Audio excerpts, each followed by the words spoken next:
যে কান আল্লাহর কথা শুনে না, আসলে এই কান শুনেই না। যে দিল আল্লাহকে নিয়ে ভাবতে পারে না, এই দিল আসলে ভাবেই না। এই দিল আসলে কিছুই বোঝে না। লাহুম কুলুবুন লা ইয়াফকাহুনা বিহা ওয়া লাহুম আযানুন লা ইয়াসমাউনা বিহা ওয়া লাহুম আ'য়ুনুন লা ইউবসিরুনা বিহা।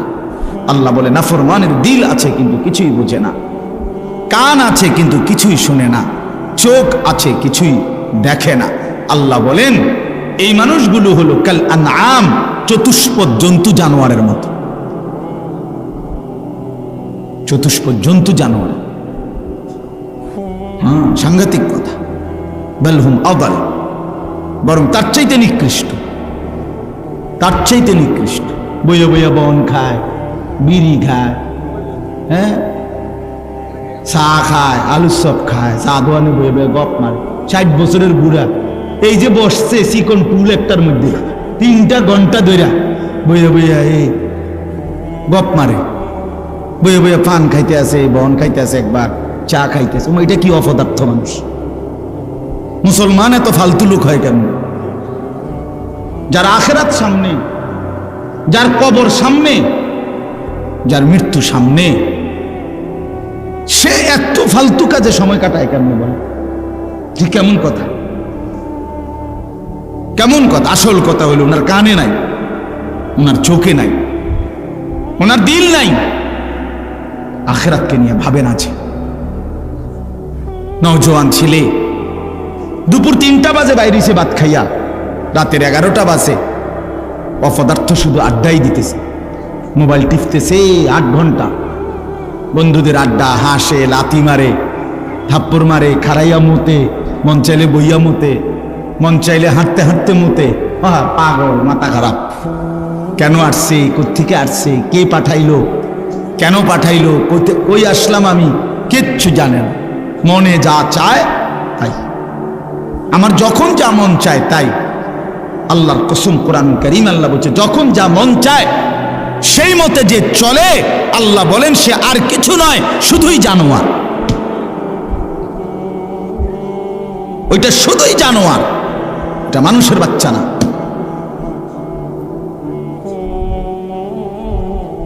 মুসলমান মনের ইচ্ছা মতো চলতে পারে না। যদি সে মনে করে আমি মুসলমান, তার জীবন হবে নিয়ন্ত্রিত। মুসলমান মানেই যার শৃঙ্খলার জীবন। মুসলমান যে যার বলেই তাকে যে মন মতো চলতে পারে না। মন মতো তো চলে জানোয়ার। কুকুর বিড়ালের না কোনো হালাল হারাম নাই, গরু ছাগলের না কোনো হালাল হারাম নাই। মুসলমানের জন্য হালাল হারাম, ইমানদারের জন্য জায়েজ না জায়েজ বেছে চলতে হবে। আল্লাহ পাক যেটা অনুমতি দিয়েছেন সেটাই করতে পারবে, যেটা অনুমতি দেন নাই তা ছাড়তে হবে। এজন্য বাপ আমার জওয়ান হন আর বয়স্ক হন, আপনারে আমি মনে করাইলাম এই কথাটা। জিন্দেগির হিসাব লাগান, আমিও করি আপনিও করেন। 5 ওয়াক্ত নামাজ শেষ আজকের দিনে, হিসাব লাগান 5 ওয়াক্ত নামাজের জামাত পড়ছেন কয়জন, জামাত ছুটছে কয়জনের। ওই যে আতিক এখন বলছে 1 নম্বর জাহান্নামীর প্রথম কারণ নামাজ পড়ে না। এইমাত্র বললো না, মা সালাকাকুম ফি সাকার ক্বালু লাম নাকু মিনাল মুসাল্লিন। রব্বুল আলামিন বলেন ফেরেশতারা জিজ্ঞেস করবে নাফরমান কেন জাহান্নামী হলি? জাহান্নামী প্রথম জবাব দিবে নামাজ পড়ি নাই,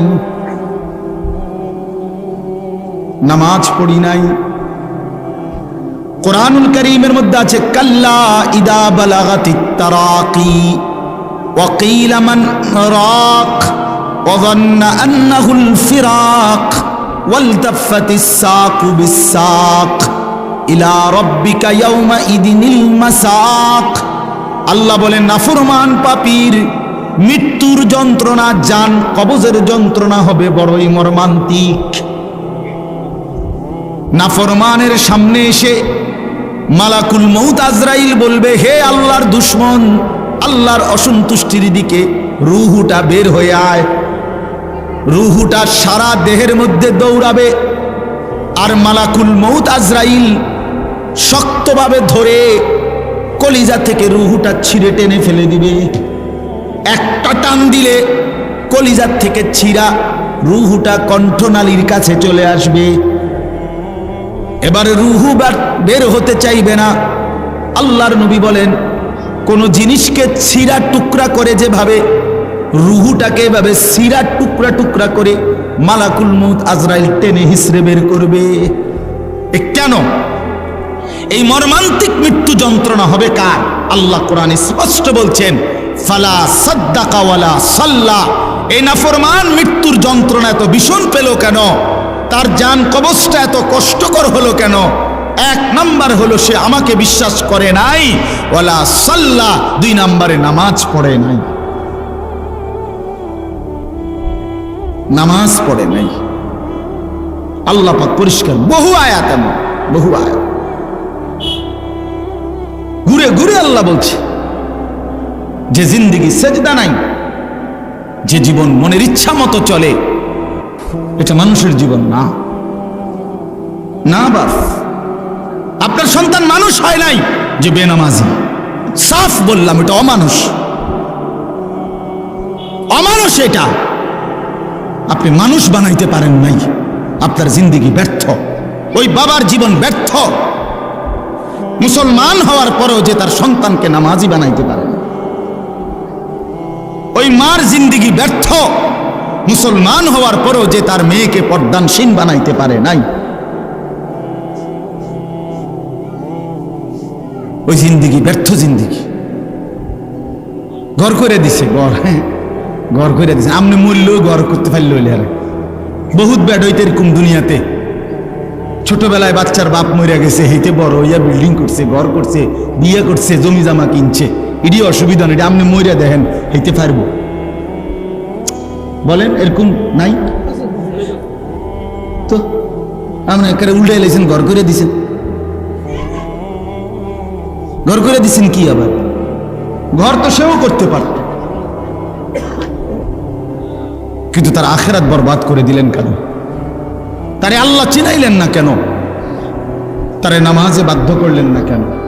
আপনি বলতেছেন শোনে না, শোনে না তো এখন 16 বছর বয়সে না শোনে না।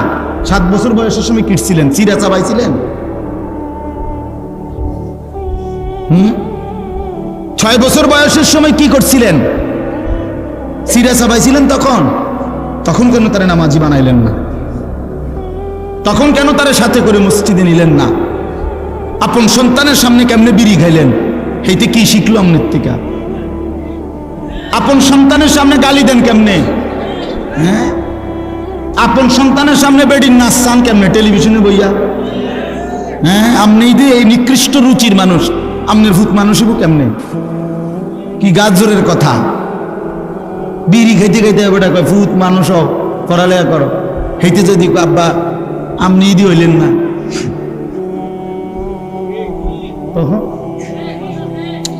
তখন কি হবে জবাব? আপনি ইদি হইলেন না। এজন্য বাপ আমার, বন্ধু আমার, জিন্দেগির কদর করেন, হায়াতের কদর করেন। প্রতি সেকেন্ড, প্রতি সময়, প্রতি ঘন্টা, প্রতি মিনিট আর আসবে না, আর আসবে না। প্রতিটা সেকেন্ড আর আসবে না, আর আসবে না। এই যে 17ই অক্টোবর 2024 রোজ বৃহস্পতিবার, ঠিক এই শিরোনাম পৃথিবীতে আর কোনোদিন হবে না। হবে আগামী বছর 17ই অক্টোবর আসবে, সেটা তো 2025 সাল। আগামী সপ্তাহে বৃহস্পতিবার হবে, কিন্তু সেটা তো 17 তারিখ না, 24 তারিখ। কথা বলেন? তাহলে 17ই অক্টোবর 2024 রোজ বৃহস্পতিবার আর কোনোদিন হবে? আর কোনোদিন, কোনো ঘন্টা আর ফিরে আসে না, কোনো মিনিট, সেকেন্ড, মুহূর্ত আর ফিরে আসে না। যা চলে যায় তা চলেই যায়। ইমাম শাফিঈ রাহমাতুল্লাহ আলাইহি একজন জগৎ বিখ্যাত মুজতাহিদ ইমাম ছিলেন। 4 মাযহাবের একজন ইমাম, হানাফি, শাফিঈ, মালিকি, হাম্বলি। এই শাফিঈ উনি বলেন, আমার সারা জিন্দেগি আমি আউলিয়া, বুজুর্গ, ওলামা আল্লাহর প্রিয় বান্দাদের কাছে আসা যাওয়ার বরকতে জগৎ বিখ্যাত আলেম উনি বলে আমি দুইটা কথা শিখছি শুধু সারা জীবনে। কি শিখলাম? এক নাম্বার শিখছি আল ওয়াক্তু সাইফুন ইনলাম তাকতাহু কাতাআকা। আমি প্রথম কথা শিখছি যে সময় হলো তরবারির মতো, তুমি যদি তাকে না কাটো সে তোমারে কেটে ফেলবে। তুমি যদি না ভাগ করো, আমি আধা ঘন্টা বিশ্রাম করব, 10 মিনিট নাস্তা করব, জোহরের নামাজ আমার 1:30-এ, আমি 12:50-এর ভিতরে আমার কাজ শেষ করব, 1:10-এর ভিতরে গোসল করে নামাজের জন্য রেডি হয়ে যাব। হ্যাঁ, আসরের নামাজ আমার 4:15-তে, আমার এই 3:50-এর ভিতরে উঠে যাইতে হবে, ওযু করে নামাজে যাইতে হবে। এভাবে সব কাজ যদি তুমি কাইটা সময়ের মধ্যে ভাগ না করো, সময় তোমারে কাটতে কাটতে তোমার উপর দিয়ে চলে যায়। আপনারা যখন রাত্রেবেলা, আমি অনেক সময় এটা খেয়াল করি, রাত্রেবেলা নীরবে যখন আমরা ঘুমাই, লাইট বন্ধ হয়ে যায়, তখন ওই দেওয়াল গড়ির কাঁটা খেয়াল করেন যে সেকেন্ডের কাঁটা এটা যে ঘুরে, এটা কট কট কট কট কট কট করে, মানে ছোট্ট ছোট একটা আওয়াজ করতে করতে এটা ঘুরে। তা আমার সব সময় এটার আওয়াজটা মনেই হয় যে এটা যেন আমারে কাটতে কাটতে চলে যাচ্ছে। তা আমি যদি সময়কে কাজে না লাগাই, আমি যদি সময়কে ভাগ না করি ইবাদতের জন্য, আখিরাতের জন্য, দুনিয়ার জন্য, ব্যবসাও করবেন, নামাজও পড়বেন, বাজারও করবেন, জামাতও ধরবেন, আপনি মিলাইয়া নিবেন, আপনি ভাগ করে নিবেন, সাজায়া নিবেন। হযরত বলেন ইমাম শাফিঈ, নাই তো সময় তোমারে কেটে কেটে চলে যাবে। 10টা বাজে ঘুমাইছেন, উঠে দেখবেন 6 ঘন্টা চলে গেছে। 12টা বাজে ঘুমাইছেন, উঠে দেখবেন 3 ঘন্টা চলে গেছে। আপনার জন্য 1 সেকেন্ড সময় দাঁড়াবে না। দাঁড়াবে কি বাপ? দাঁড়াবে না। কাজে লাগাইলেও চলে যাবে সময়, কাজে না লাগাইলেও সময় চলে যাবে। রাত শেষ হয়ে যাবে, আজকের রাত শেষ হবেই, বাসর রাতও শেষ হবে, জেলখানার রাতও শেষ হবে, আর আসবে না সময়। আর 2 নাম্বার হলো, হযরত বলেন ইমাম শাফিঈ রাহমাতুল্লাহ আলাইহি, আমি দ্বিতীয় কথা শিখছি, নাফসুকা ইন শাগালতাহা বিল হক ওয়া ইল্লা শাগালাতকা বিল বাতিল। মনের চাহিদাকে যদি তুমি জোর কইরা নেক কাজে, হকের কাজে জোর কইরা যদি না লাগাও, তাইলে নফস মনের চাহিদা তোমারে সারাক্ষণ গুনাহ আর নাফরমানির কাজে লাগায়। তুমি ছাইরা দাও শুধু যে আমি আল্লাহর বাঁধন মানি না, রাসূলের কথা মানি না, কোরআনের কথা মানি না, ইসলামের কথা মানি না, কে কি বলছে এগুলো আমার দরকার নাই, আমার মনে যা চায় তাই করব। হযরত বলেন এই তুমি যদি মনের চাহিদাকে ছেড়ে দাও, তাহলে সে তোমার 24 ঘন্টা আল্লাহর নাফরমানির মধ্যে লাগায়। এই যে মোবাইল টিপতে আছে রাতের 3টা বাজে, মোবাইলে টিপে, বুঝেন নাই? রাতেরও শেষ নাই, দিনেরও শেষ নাই, চলছে মোবাইল, চলছে নাচ গান, নর্তকী, ছবি, জিনা, ব্যভিচার, উলঙ্গ দৃশ্য, খালাস, জিন্দেগি শেষ, জিন্দেগি শেষ। হাঁটতে হাঁটতে মোবাইল টিপতেছে, পেশাব করতে আছে মোবাইল টিপতে আছে, বাথরুমের ভিতরে মোবাইল টিপতে আছে। মোবাইল তারে এমনে খাইছে যে এটার ভিতরে তার জিন্দেগি দিয়ে দিছে। হায় হায় মুসলমান, মুসলমানের নওজোয়ান, কোন যুবক তর তাজা নওজোয়ান এত ফালতু হয় না। তারে যুবক বলে না বেটা, যার জীবনে কোনো কর্মের উদ্দীপনা নাই, মেহনতের জজবা নাই, ফিকির নাই, দেশ গড়া, মানুষ গড়া, জাতি গড়া, ইসলাম রক্ষা করা, ইমানের জন্য জান কোরবানি করা, এমন হিম্মত যার মধ্যে নাই, ওইটা কোনো যুবকে না, এটা বুড়া, এটা অলস, অকর্মণ্য, অপদার্থ ছাড়া আর কিচ্ছু না বেটা। 24 ঘন্টা শুধু তোর বেডি ছাড়া, নারী ছাড়া, নর্তকী ছাড়া, জিনা ব্যভিচার ছাড়া, উলঙ্গ দৃশ্য দেখা ছাড়া রাত কাটে না, দিন কাটে না। তুই একটা পচা গন্ধা মরা লাশ ছাড়া আর কিচ্ছু না বেটা। তুই এটা ফালতু লোক বেটা, ফালতু লোক বেটা, এটা একটা বাজে লোক বেটা, অপদার্থ ছেলে তুই বেটা, অকর্মণ্য জিন্দেগি। বুঝি আল্লাহ তাআলা এই শরীর, স্বাস্থ্য, যৌবন, শরীরের এই সৌন্দর্য আল্লাহ বুঝি দিছে হুদের বেডি সাউনের লেগে। এটা বুঝি কথা হইল মিয়া? সারাদিন মোবাইল টিপবো, চুলেটারে বারবার ফিরাবে আর বন্ধুদের সাথে আড্ডা দিবি, এটা কিতা? এটা তো মানুষ না, এটা প্লাস্টিক, এ তো ফালতু লোক। যে জিন্দিগি মেহনত করে না, যে জীবন কর্ম করে না, যে জীবন ফিকির করে না, সেটা আবার কিসের জীবন? কেন আল্লাহ দিল দিলেন? কেন আল্লাহ চোখ দিলেন? কেন আল্লাহ কান দিলেন? কেন আল্লাহ শরীরের মধ্যে সক্ষমতা দিলেন? এই জন্য ভাইয়া আমার, বন্ধু আমার, সবাই মিলে আমরা ভাবা দরকার। চাচারা আপনাদেরকেও বলি, শেষ হায়াত আল্লাহ তাআলা চা দোকানের জন্য দেয় নাই। আপনার শেষ বয়স সারাদিন বইয়া বইয়া ফান খাওয়ানোর লেগে দেয় নাই। শেষ হায়াত আল্লাহ তাআলা বইয়া বইয়া বিড়ি খাওয়ানোর লেগে দেয় নাই। আপনি চা দোকানে বসে বসে বিড়ি খাবেন আর রঙিন টেলিভিশনে নর্তকীর ছবি দেখবেন, খোদার কসম কবরের প্রথম ঘন্টাতে আপনি টের পাবেন আল্লাহর আযাব কত ভয়ঙ্কর। আপনি টের পাবেন। হ্যাঁ হ্যাঁ, আমরা তো মস্কারি মনে করেন না। সুপারিশ, এটা মামুর বাড়ি না। হাউজে কাউসারের পানি এটি দোকানের পানির বোতল না, এইটা পানির বোতল না, বহুত দামি, বহুত দামি নিয়ামত। হ্যাঁ, হাউজে কাউসারের পানি এই পানির বোতল নাকি? তো আমরা এটা আমি কইলেই তো দিয়ে লাগবো। এইটাও তো এমনি দেয় না, এটাও তো কিনুন লাগে 15 টাকা দিয়ে। আর হাউজে কাউসারের এই দামি পানি রাসূলুল্লাহ সাল্লাল্লাহু আলাইহি সাল্লাম এমনি এমনি দিয়ে দিবে। আপনি বিড়ি খাইতে খাইতে হাউজে কাউসারের পানি খাই নেবেন। বাহ বাহ বাহ বাহ বাহ, ঘটনা কি তা? এটা এত সস্তা হয়ে গেল? হ্যাঁ, কি ঘটনাটা কি? আখেরাতে তো সহজ মনে করলেন, আখেরাতে তো কম দামি মনে করলেন। জান্নাত আপনি কি ছোট? জান্নাত কিটা আসলে? 2টা রুম আর একটা বাথরুম নাকি? 2টা রুম আর একটা বারিন্দা, এটা জান্নাত? তো আপনি কি মনে করছেন? এটা কি ভাবছেন? আল্লাহ আমাদেরকে মাফ করে দেন। এজন্য চলেন, আমিও ভাবি, আপনিও ভাবেন, বয়স্ক বাবারাও ভাবেন, নওজোয়ান ছেলে তোমরাও ভাবো।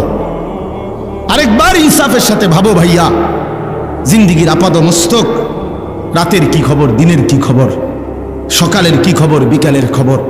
365 দিনে কোনো দিন ফজরের নামাজ পড়তে মন চায় না।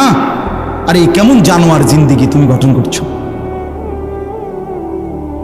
এ কেমন অমানুষের জিন্দিগি তুমি কাটাচ্ছ? মুসলমানের ঘরে তুমি কেমনে ঘুমাও? তোমার মতো দুশ্মন কেমনে ঘুমাও? 5 ওয়াক্ত নামাজ, 1 ওয়াক্ত নামাজ পড়তে চায় না, এ কেমন জিন্দিগি? মুসলমান 30 বছর কেমনে মিশা কথা খায়? 30 বছর একজন মুসলমান টানা কেমনে সুদ খায়? প্রতিদিন একজন মুসলমান ব্যবসায়ী ওজনে কেমনে কম দেয়? কি মুসলমান? একজন মুসলমানের ঘরে প্রত্যেক দিন কিভাবে টেলিভিশনে নাচ গান, উলঙ্গ ছবি, নাটক, সিনেমা প্রতিদিন চলবে, এটা মুসলমান? কোনোদিন মনে পড়বে না এটা গুনাহ? কথা বলেন না আমার, আপনার কি কোনোদিন মনে পড়তো না এটা কি? প্রতিদিন আপনার বিবি বাচ্চা, নাতি নাতনি এরা ডেইলি টেলিভিশন চায়, প্রত্যেক দিন নাচ গান দেখে। আপনার চোখের মধ্যে একটু ভাঁজও নাই, আপনার কপালটার মধ্যে একটু টেনশনও নাই, আপনার চোখে এক ফোঁটা পানিও নাই। আহা, আমার বাচ্চার কি হবে, আমার বিবির কি হবে, আমার সন্তানের কি হবে? আপনাদেরকে শুনাই বাফ, এক সাহাবী ছিলেন ওয়াসিলা ইবনুল আসকা, আমরা নিজে কিতাবে পড়ছি ওয়াসিলা এই সাহাবীর নাম।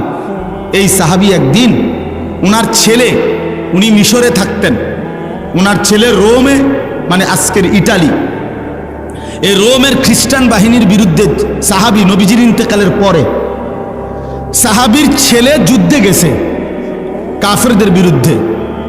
যুদ্ধে খ্রিস্টান বাহিনী এই সাহাবীর ছেলেকে বন্দী করছে, বন্দী কইরা অন্ধকার কারাগারে আটকায় রাখছে। তো উনার বাকি কাফেলার বাকি সদস্যরা আইসা মিশরে ওনার কাছে এই সংবাদ জানাইছে, আপনার সন্তানকে খ্রিস্টান বাহিনী বন্দী করে অন্ধকার কারাগারে আটকায়া রাখছে। আল্লাহর কসম, আমি নিজে কিতাবে পড়ছি, হযরত ওয়াসিলা এই সাহাবী প্রথম শব্দ চিৎকার দিয়া বলছে, আয় আল্লাহ, তাইলে আমার সন্তান নামাজ পড়বে কেমনে? অন্ধকার কারাগারে আমার সন্তানকে যে আটকায় রাখছে, ওই নামাজের ওয়াক্ত চিনবে কেমনে, আজান শুনবে কেমনে? ও তো আজান শুনবে না, ওইখানে ওয়াক্তও তো চিনবে না। এরপরে কিতাবে লিখছে এই সাহাবী 5 ওয়াক্ত নামাজের পরে সময়ে উনি 5 ওয়াক্ত নামাজের টাইমে ওই রোমের দিকে ফিরে উনি বলতেন, ইয়া বুনাইয়া কাদ হানা ওয়াক্তু সালাতিল ফজর, হে আমার সন্তান, ফজরের নামাজের ওয়াক্ত হইছে, ওঠো বাপ, নামাজ পড়ো। ছেলেটা যখন পরবর্তীতে মুক্তি পাইছে, ছেলে তার বাবাকে বলছে, আল্লাহর কসম বাবা, আপনার জবানের প্রতিবারের উচ্চারণ আল্লাহ আমার কানে পৌঁছাইছে, হাজার হাজার মাইল দূরে। এক বাবার প্রথম ফিকির সন্তানের জন্য কি বলেন না কেন? নবী সাল্লাল্লাহু আলাইহি সাল্লাম সাহাবীদেরকে একদিন শুনাইছেন যে আল্লাহর এই জমিনে শেষ জামানায় সর্বশ্রেষ্ঠ কাফের, সবচেয়ে বড় কাফের বের হবে। সেই কাফের নাম হলো দাজ্জাল, যে 40 দিনে লক্ষ কোটি কোটি মুসলমানের ঈমান নষ্ট করে কাফের বানায় ফেলবে। নাউযুবিল্লাহ। তো নবীজি বলছে সেই 40 দিন যে থাকবে দাজ্জাল পৃথিবীতে, এই 40 দিনের প্রথম দিন হবে 1 বছরের সমান, ইয়াউমুন কাসানাতিন। একদিন হবে প্রথম দিন 1 বছরের সমান, দ্বিতীয় দিন 1 মাসের সমান, তৃতীয় দিন 1 সপ্তাহের সমান, আর চতুর্থ দিন থেকে বাকি দিনগুলো 24 ঘন্টা, স্বাভাবিক এখনকার হিসাব। তাহলে প্রথম দিন কতটুকু? 1 বছর। আচ্ছা, এটা আপনার সামনে বলার পর আমি হলে কি বলতাম? আরে খাইছে রে, কি তো 1 বছর কেমনে হইব? এত লম্বা টাইম হইব? দিন হইব কদ্দূর, রাত হইব কদ্দূর? হ্যাঁ, সকাল থাকবো তাহলে কতক্ষণ? মনে করেন এই জাতীয় নানা রং সঙ্গের কথা আমরা বললাম হইলে এটার উপরে। কিন্তু আল্লাহ রসুল সাল্লাল্লাহু আলাইহি সাল্লাম এটা বলার পর খেয়াল করেন, সাহাবায়ে কেরাম শুনছে, যারা ওনাদের সামনে নবীজি বলছেন, সাহাবায়ে কেরাম প্রথম প্রশ্ন করছে নবীকে কথা শুই না, যে ইয়া রাসূলুল্লাহ, এই দাজ্জাল বের হলে একদিন যে 1 বছরের সমান হবে, আমাদের প্রশ্ন হলো সেই দিন আমরা কি 1 বছরের নামাজ পড়বো নাকি 1 দিনের নামাজ পড়ব?